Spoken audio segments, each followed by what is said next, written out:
la Virgen, kapayapaan po sa ating lahat mga kamanlalakbay. Narito na naman tayo sa ating Saturday habit, Pueblo Amante de Maria. At yun na nga, si Father Nante, extended yung trabaho. Extended ang trabaho pero okay lang, no? Kasi kasama nga talaga natin yung pagkasama mo na to, kumpleto na lahat talaga rin eh. Yung secretary ng ACSP, no? Association of Shrines and Pilgrimages in the Philippines, no? At ang pinakamagaling na author, no? Opo. Ang tungkol sa mga dambana. Walang iba kundi ang pinakapipitagang Kendrick Ivan Panganiban. Hello, Kuya Ivan. Viva la Virgen, kapayapaan sa iyo. Viva la Virgen po, kapayapaan po sa lahat ng ating mga kamanlalakbay. So welcome po muli sa isang episode ng Pueblo Amante de Maria. Alam niyo, Father Franz, isa pong nakakatuwa po tong araw na ito kasi alam po natin first Saturday po ng August. Ito po ay first Saturday para po sa Mahal na Birhen. At hindi lang po Amen. yun mga kamanlalakbay. Ngayon po ay August 5. Ito po ang kapistahan ng dedication ng Basilica ng Santa Maria Maggiore sa Roma. At alam naman natin na malahat po ng mga affiliate church ng Mahal na Birhen ng Santa Maria Maggiore ay nagdidiwang po ngayon. Meron po tayong 12 na simbahang ito sa buong Pilipinas at isa na po roon ang ating pong kausap po na shrine, ang ating pong guest po ngayong araw, walang higit po kundi ang Minor Basilica of the National Shrine of Our Lady of Mount Carmel. Isa po sila sa 12 simbahang ito nagdiriwang po ngayong araw, Feast of Saint Mary Major. At para ibahagi sa atin yung kaligayahan na ito, yung fiesta na ito, no? Tinatawagan muli natin ng Parochial Vicar, no? Na Minor Basilica and National Shrine of Our Lady of Mount Carmel sa New Manila, si Father Arnel, OCD. Viva la Virgen, kapayapaan po sa inyo, Father Arnel. Viva la Virgen, kapayapaan po sa ating lahat. Amen. So, Father Franz, simulan na po natin ang kwentuhan. Siyempre. Father, ano po ba ang kwento tungkol sa pagiging dambana at basilika po nitong simbahan ng Our Lady of Mount Carmel sa New Manila? Paano niyo po ba ay kwento sa amin, paano po nakamit ng simbahang ito ang mga titulo na meron po ngayon ng basilika? So, unang-una, during the time of Father Joey Maborang, o yung parish priest natin dito sa Mount Carmel by that time, siya po ang nag-initiate and with the coordination with our Bishop of Cubao, Bishop Ompioco, no, na nagbigay ng good signal at endorsement upang tuloy-tuloy ang pag-apply po at saka makamit ang mga titles na ito. Ganon din ang ipinadala sa Roma, no, for the appeal for the minor basilica. So ang nag-grant po ng title ng National Shrine, dito po ang CBCP noong time ni Bishop Sok po. Then, ang sa minor basilica naman, no, doon po sa Roma. So it takes time. Kaya kung tingnan ko ang background, because of the courage and determination of our OCD priests na namarating itong mga titles na ito. And of course, with all our prayers po sa order dito sa Philippines at sa tulong din ng mga tao, mga some parishioners dito na been here in the parish for so long, no? And tulong din ng mga kaparian din sa ibang religious communities. Marami po ang tumulong upang maayos po ang mga requirements at maisakatuparan po na maging hindi lamang national shrine but also maging minor basilica. Okay. So, matagal-tagal din, no? Pero, yun ba? Ito yung bunga ng panalangin ng lahat. Opo. Ang galing ano po, Father. National Shrine na, Minor Basilica pa, affiliated pa, no, sa Saint sa Major. Maggiore, no? Bilang isang dambana po at basilika, mahalaga po dito siyempre yung buhay liturhiya, lalo na yung misa at kumpisan. Gaano po karami yung mga pagdiriwang niyo po ng sakramentong ito sa inyong dambana at paano niyo po iniimbita yung mga deboto para magsimba at mangumpisal? Mm. So, from Monday to Saturday, we have 3 masses. 6:15 in the morning, after ng misa na may confession. Then, our second mass is 12:15. And in the evening, 6:15 in the evening, may confession. No? Ang umaga at gabi naming misa yung may confession po. So, Monday to Saturday yon. I mean, Monday to Friday lang pala. Sabado kasi may mga other schedules. So, Monday to Friday lang pala ang confession. But anyone who would approach us after the Mass, we're very willing naman, no? Like, in my case, after my evening Mass, may lalapit na ilan mag-confess. Okay? Nandyan kami para makinig sa kanyang confession. And on Sunday, we have 10 masses in the Basilica, pero mayroon pa kaming area masses, may sa barangay, may sa National Children's Hospital, may sa barangay hall ng Mariana, no? So, maraming mga schedules. Aside from that, we have also our mortuary sa basement ng church, wherein may mga patay kami dyan, anytime marami din papamisa doon sa ilang mga patay. Aside sa mga nakaburol doon, mga death anniversaries ng mga nakalibing doon, may magpamisa. So we always cater, no, for the spiritual needs of our parishioners and even devotees who are coming here. Like yesterday, siesta time, may dumating na tinawagan ako ng guard. Father, available ka ba? May isang pamilya po sa baba, naghahanap ng pare, magpa-impose sila ng brown scapular. So, couple plus ang 3 nilang anak. Ano ba na buong pamilya? Nagpa-enroll sa brown scapular. And they are far from here. No? Tiga Fairview po ata. Malayo-layo pa dito. But talagang dumayo. And then sabi niya, kahit malayo kami, dito pa rin kami nagsisimba. Because of our love for our Lady of Mount Carmel. Ayun.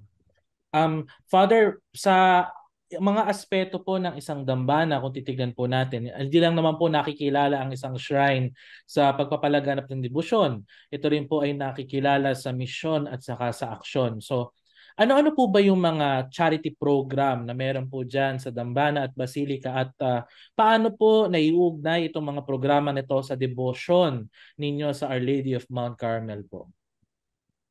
There are so many generous people around us na because of their love, because of their experience with Our Lady of Mount Carmel, they reach out to us. Like ang mga projects namin dito sa Basilica, usually from the donations of people around us. No? Like ang mga programs sa social service, we have our scholars, high school and college. They're about 40. So, may mga scholars kami.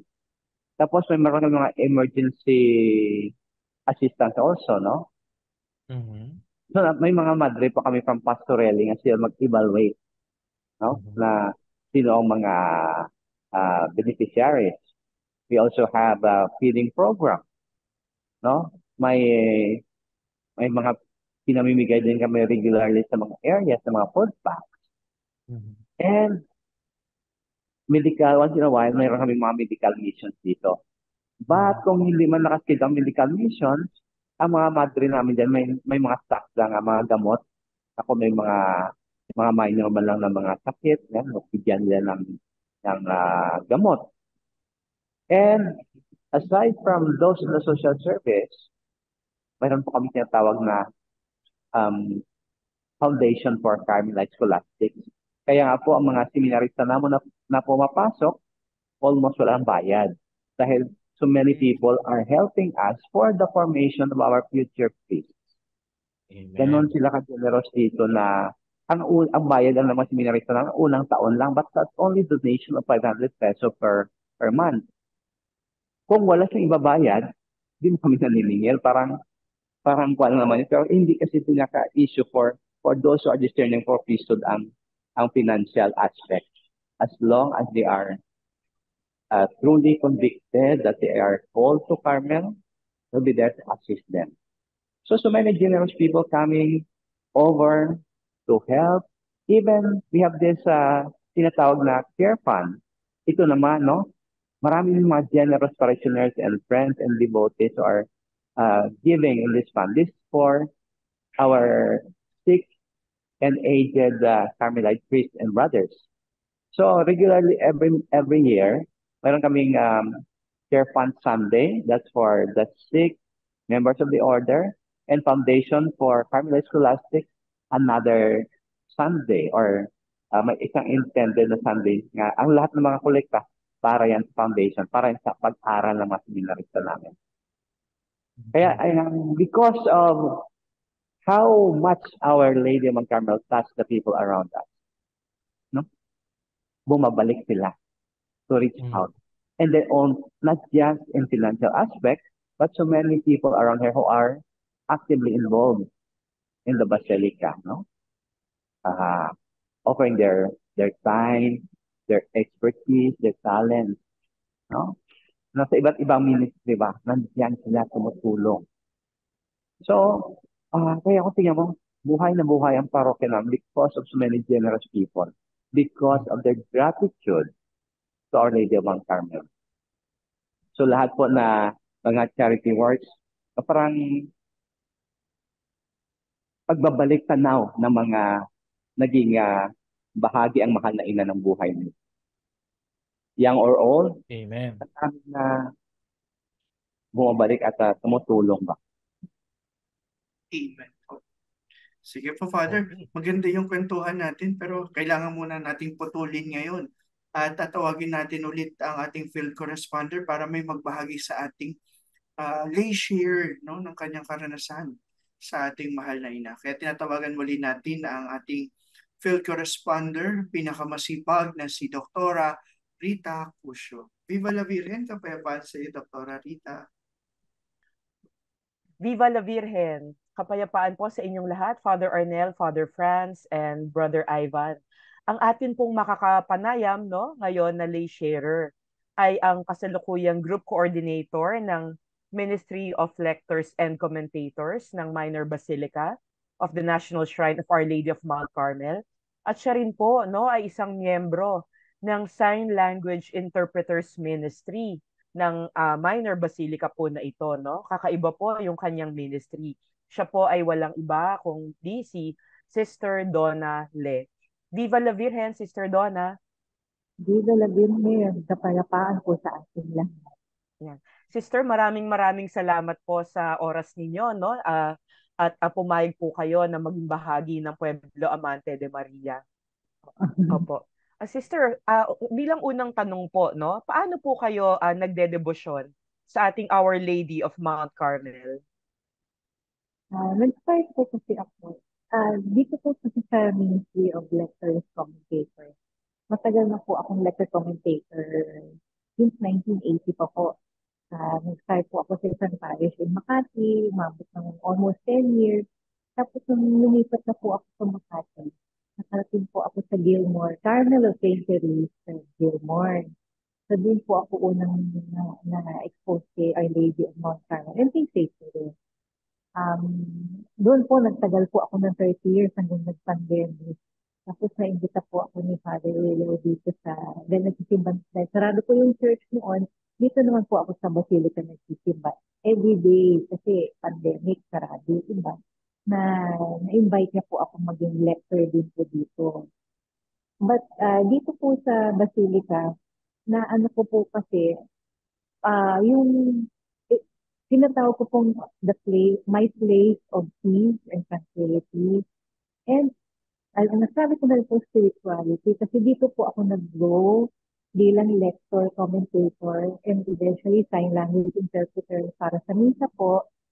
Lumagana po yung aking pananampalataya sa aking pananaw po. Of course, marami pa pong nauna sa akin na mas mature, liturgically, spiritually.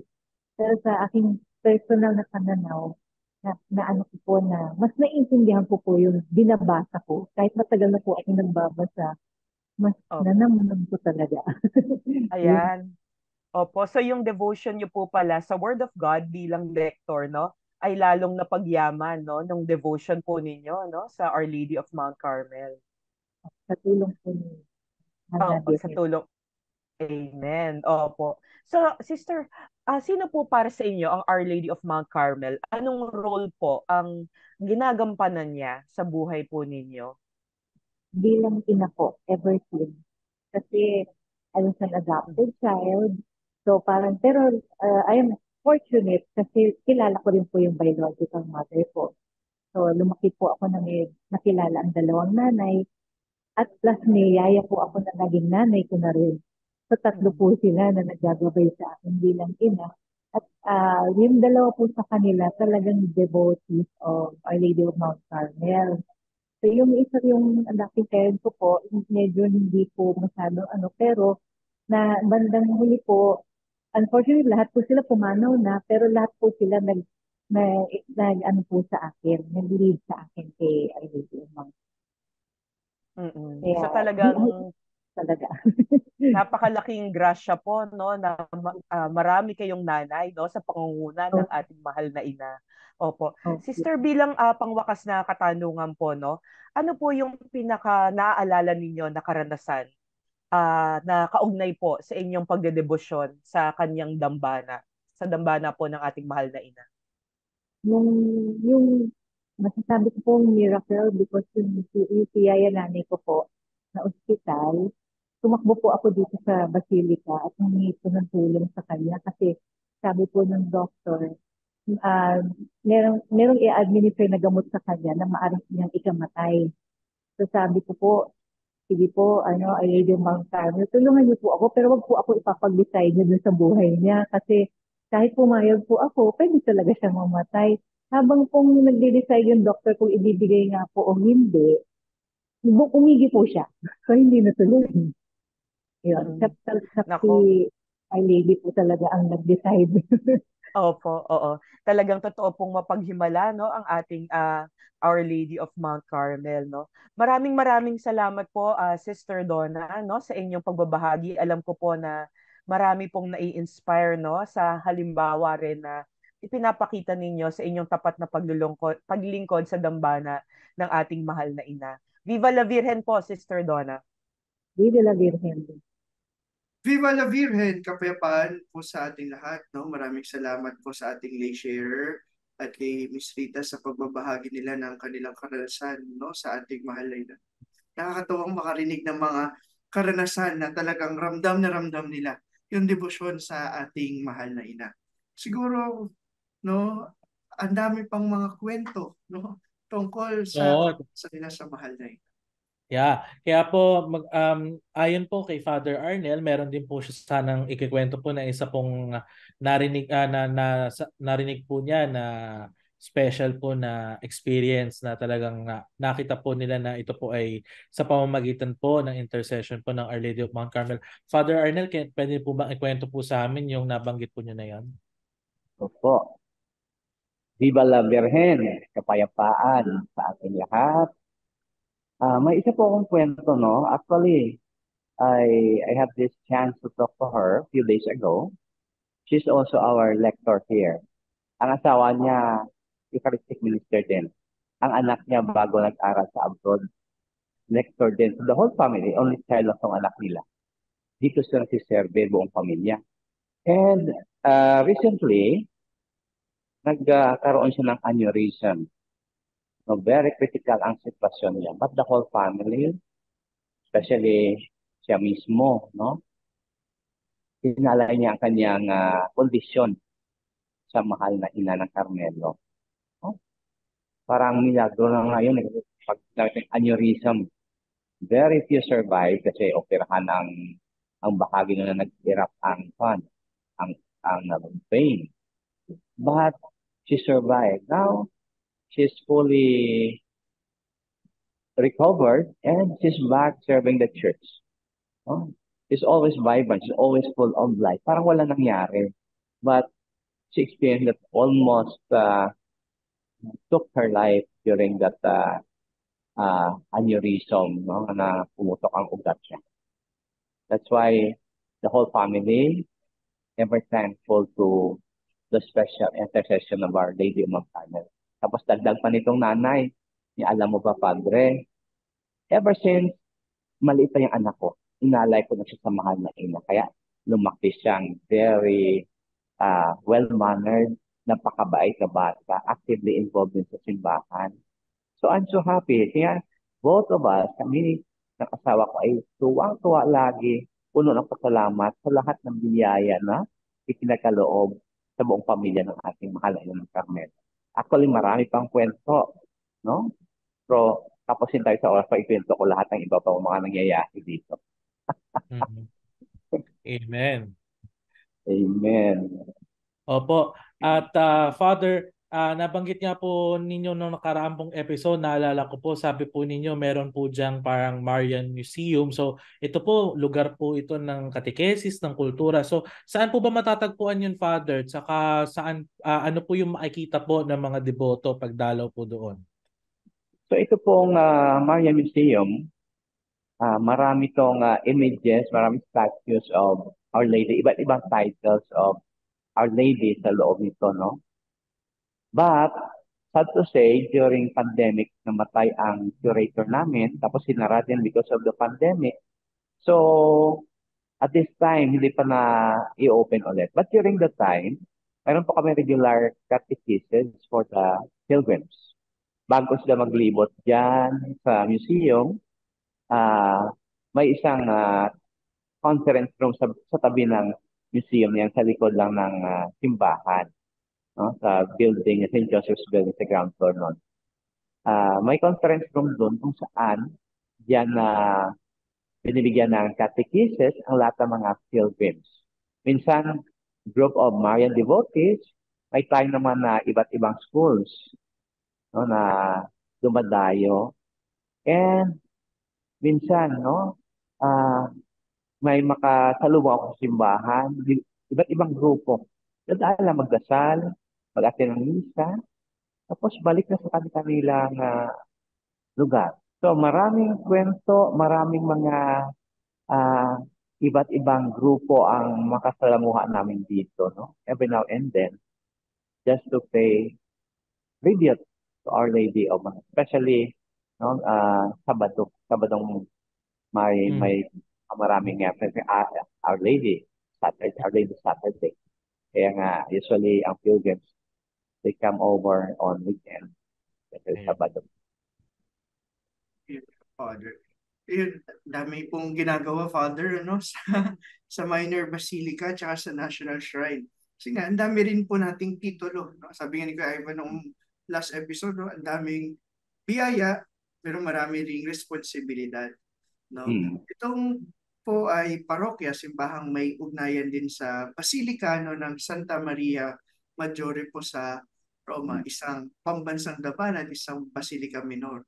Sa dami ng mga titulong ito, nagkakaroon po ba ng pagkakataon na bigyan ng katekesis ang mga deboto kung ano-ano yung mga titulong ito at kung ano yung daladalang karangalan at responsibilidad bilang simbahang pang peregrinasyon? Yes po, meron po kaming isang staff na siya po ang in charge magbigay ng catechesis. Meron siya mga video presentation para po sa mga pilgrims, no, na dumadaan dito sa Basilica. So mayroon kami mga binibigay minsan ng mga brochures, no, about Our Lady, about the scapular, at kung ano pa mga stampita and other religious items na available din sa bookstore if they want to bring home more souvenirs of Our Lady. Like ngayong kapistahan, no, nung nakaraan na kapistahan, nagpagawa po kami ng t-shirt of Our Lady of Mount Carmel. No? Simple lang, pero napakaganda ng design na Our Lady of Mount Carmel sa harap, white shirt with a simple design. Ang ganda ng mukha ni Mama Mary na nakangiti ang napaka ganda na kanyang mukha. So ito nga, I have mentioned a while ago, we're just starting. So some projects, some programs throughout this 3 year ng term namin ay on progress pa, no? We're still brainstorming what other activities ang gagawin, especially for the pilgrims. sa mga devotees at sa buong Basilica po. So we have so many things in mind pero um, i-plantsahin pa lahat po. Mhm. At syempre, Father, sigurado naman po na kasama po ninyo ang ACSP sa ating mga gagawin. At syempre po, nandiyan po ang suporta po natin bilang national network po ng mga shrine dito sa Pilipinas. Bilang panghuling tanong po, Father, no? So, sa ilang mga salita po mula po sa inyo, paano po ninyo masasabi na ito pong dambana at basilika ng Our Lady of Mount Carmel ay isang tanda ng pananampalataya para po dyan sa mga taga Quezon City at pati po sa mga deboto na dumarayo rito? So unang-una po, devotees and pilgrims will visit our Basilica of Our Lady of Mount Carmel first and foremost to pray. Kaya nga po, ito ang pinakasentro ng uh, prayer, no? Na itong dambana na ito ay encourages and welcomes all people who would spend time in prayer, in silence, to commune with God and to deepen also the relationship with our Blessed Mother. Kaya nga po, and many times, no, I'm so happy to see them paglabas nila ng simbahan. Ang ganda ng mga ngiti nila. Minsan nandun ako sa kilid, no, umikot-ikot ako. May mag-approach ang Father, no? Maraming salamat because nandito, kahit busy, I take time to be here. Kahit minsan, sa anumang okasyon, sa anumang sitwasyon meron ako, I see to it that I'll visit here with my family. Kahit nga sa misa, no? I'm noticing that so many people coming together as a family. Ang dami, pamilya-pamilya po, bata, matanda. So after the Mass, we have this practice on Sundays that they will stay on the aisle. Then I'll go around. The presider will go around to bless them. Nakakatuwa, napakaraming bata. Kahit baby pa, ang dami karga ng baby. So, makita ba na maliit pa lang, ina-inculcate sa mind ng mga kabataan na maging malapit sa simbahan. Kasi siguro, napakaganda nga, Our Lady is for the family. The queen of every family. Kaya nga sinasabi sa Teresa, she is more of a mother than queen. So, Our Lady of Mount Carmel. So, damang-dama nang pumupunta dito ang caring hands of Our Lady of Mount Carmel for their family. Na makikita sa kanilang talagang visit on Sundays and other big feasts in the church. Nandiyan sila to give honor, to give tribute to Our Lady of Mount Carmel. Okay. Father, maraming salamat po sa inyong Salamat pagbabahagi. po. Ang dami naming natutunan sa inyo ngayon, simula pa ng nakaraang episode, no, tungkol sa ating pagmamahal sa mahal na ina ng bundok ng Carmelo at sa kahalagahan no, ng kanyang minor basilica and national shrine. No, kaya ngayon sa ating do whatever he tells you, ako ba ngayon Kuya Ivan? No, para sa ating do whatever he tells you. No, una, kung kaya po natin, no, kung nandito ka lang sa Manila, punta ka doon sa mismong simbahan ng Our Lady of Mount Carmel sa Minor Basilica National Shrine of Our Lady of Mount Carmel. Doon lang yung sa New Manila, malapit sa Broadway, no? Kumbaga sa Gilmore Station, no? Sa LRT, bababa ka, no? Malapit na yun doon. And magdasal, no? Manalangin para doon, no? Kalawa, no? To, medyo para sa atin din itong lahat, ano, di ba? Simula nga last time, no? Sinasabi natin, no, ang Our Lady of Mount Carmel, tinuturuan tayo, dinadala tayo sa pananalangin, sa pagdarasal, no? Magturo ka ngayon sa iyong kapwa kung paano manalangin. Na i-share mo sa kanya, no, kahit kanino, no, nakasama mo sa bahay, sa trabaho, kaibigan mo, kahit saan. Share mo yung iyong prayer life. Inspire others ng iyong prayer life. No? Kasi sa panahon natin ngayon, no, sabi nga ni Pope Paul VI, di ba, hindi na natin kailangan teachers or whatever, kailangan natin ay mga witnesses. No? Paano nakakatulong yung prayer life natin, no? Sa ating paglalakbay, no?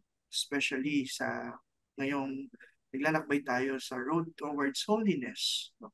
Paano nakakatulong yung prayer life sa ating mga pang-araw-araw na ginagawa? Paano nakakatulong yung prayer life natin? Katlong challenge natin ay pumunta tayo doon sa Facebook page. No? I-share yan mamaya ni Father siguro. Father Arnel Facebook page or social media account ng Minor Basilica. Like, follow, and share their post, no? Doon sa kanilang mismong page. No? Ang hindi gagawa ng challenge, anong mangyayari, Kuya Ivan? Papangit. Ay, gusto nyo ba talagang pumangit? Yan. Muli, Father Arnel, maraming salamat po sa dalawang episode natin. No? Salamat din dun sa ating mga lay sharers. Salamat po kay Dr. Rita, kay Kuya Ivan, sa ngalan po ng aming pinaka-host, no? Si Father Nante Tolentino. Maraming salamat po sa inyo. Father Arnel, meron ka bang mga last message? Then you can also give na your prayer and blessing to our Kamandalakbay. Isang reminder lang po sa ating lahat. No?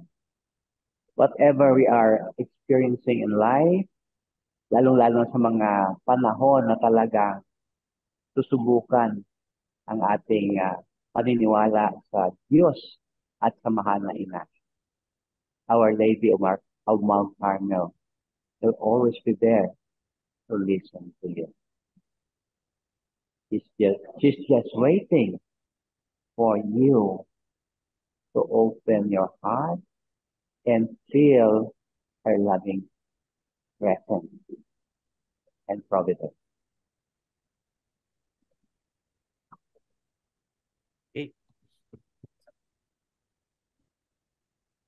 Thank you for prayer, Father, and blessing. In the name of the Father, and of the Son, and of the Holy Spirit. Amen. Amen. Mapagmahal at makapangyarihang naming Diyos, kami po ay lubos na nagpapasalamat sa iyo sa mga biyayang ipinagkaloob mo sa aming lahat sa pamamagitan ng aming Ina ng Carmelo.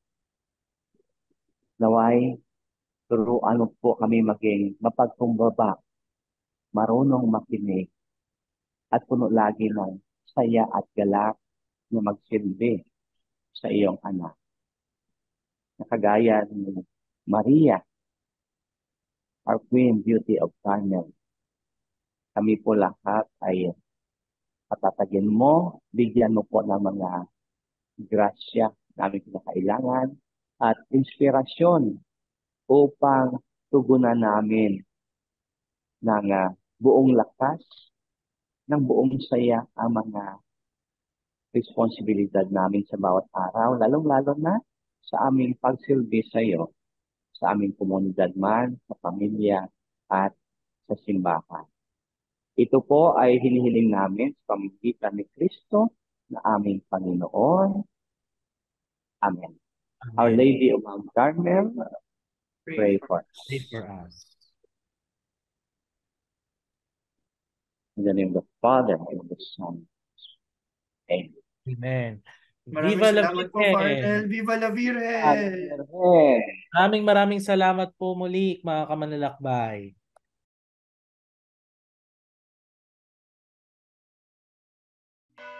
Ang Basilika at Dambana ng Ina at Birhen ng Carmen sa New Manila, Quezon City ay itinatag ng mga misyonero ng Orden ng Discalced Carmelites o OCD Friars galing sa Ireland. Sa pangunguna ni Father Mark Horan, OCD, at Brother Kieran Dili. Pinangarap nilang magtayo ng pambansang dambana ng Ina at Birhen ng Carmen, isang simbahang angkop para sa isang reyna. Inilagak ang panulukang bato noong 30 ng Disyembre 1954 sa presensya ng mga mahalagang pinuno. Kagalang-galang Rufino Santos, Arsobispo ng Manila. Kagalang-galang Patrick Shanley, OCD, Obispo ng Prelatura ng Infanta. Blessed Marie Eugene of the Child Jesus, OCD, ang Vicar General ng Orden ng Discalced Carmelites. Father Peter Thomas, OCD, ang Provincial Superior ng Washington Province. Miss Mila Magsaysay, na kumatawan sa kanyang ama, ang Pangulong Ramon Magsaysay. Dalawang grupo ng mga OCD friars noon ang nasa Pilipinas.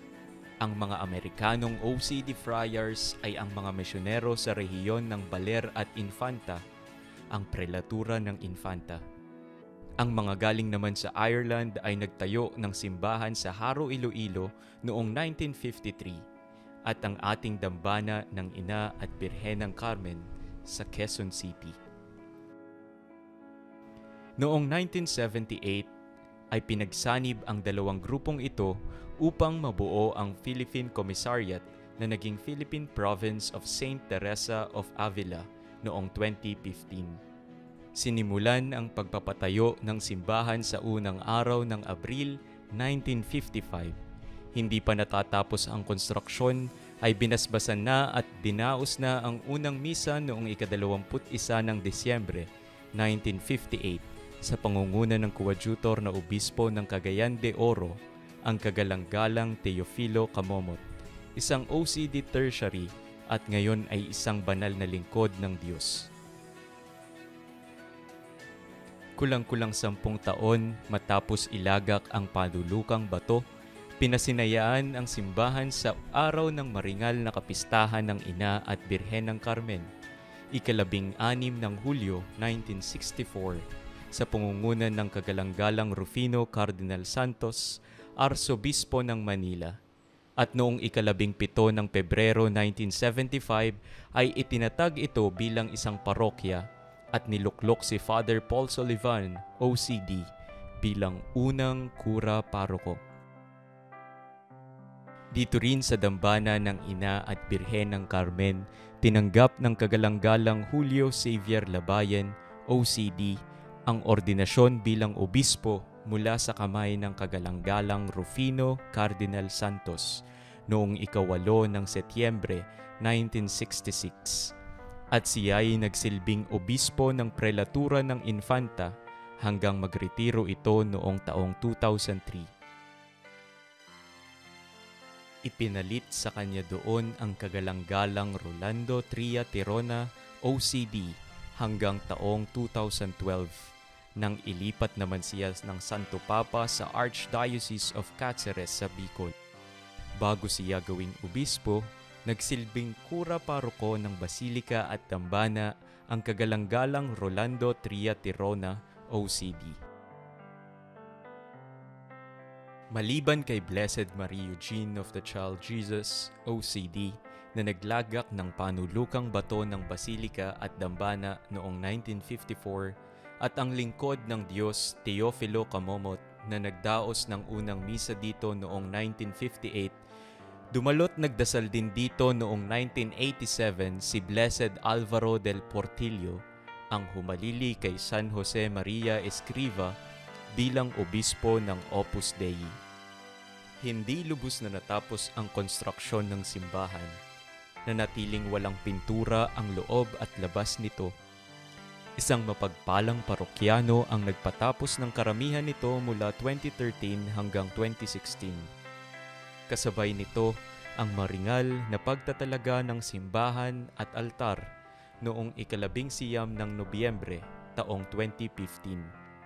Araw ng kapistahan ni Blessed Marie Eugene of the Child Jesus, ang naglagak ng panulukang bato at ang formal na proklamasyon bilang pambansang dambana ng Ina at Birhen ng Carmen mula sa Catholic Bishops' Conference of the Philippines noong ika-14 ng Disyembre taong 2015. Kapistahan ni San Juan de la Cruz, ang katuwang ni Santa Teresa ng Avila sa pagtatatag ng orden ng mga Discalced Carmelites.